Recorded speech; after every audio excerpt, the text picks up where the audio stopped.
VOA news minute के साथ मैं हूं आयशा तंजीम। फ्रांस का कहना है कि अफ्रीकी मुल्क माली में उसकी फौजी कैंपेन चंद हफ्तों में ख़त्म हो जाएगी। फ्रांस ने जुम्मे को माली में इंतहा पसंद जंगजुओं के खिलाफ फौजी कार्रवाई शुरू की थी और पीर को इसी सिलसिले में सलामती कौंसिल की मीटिंग भी तलब की है। इंटरनेशनल रेस्क्यू कमेटी के मुताबिक शाम में जारी जंग से शदीद इंसानी बहरान पैदा हो रहा है। 6 लाख के करीब अफराद को मुल्क छोड़कर भागना पड़ा है। चीन के कई शहरों में माहौलियाती आलूदगी की सतह खतरनाक हद तक बढ़ गई है।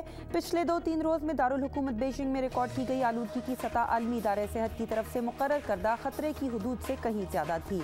और इतवार की शब गोल्डन ग्लोब अवार्ड्स की तकरीब में आर्गो और ले मिज़राब बेहतरीन फिल्में करार पाईं, जबकि बेन एफ्लेक ने बेहतरीन हिदायतकार, जैक ब्लैक ने बेहतरीन अदाकार और एमिली ब्लंट ने बेहतरीन अदाकारा का अवार्ड हासिल किया।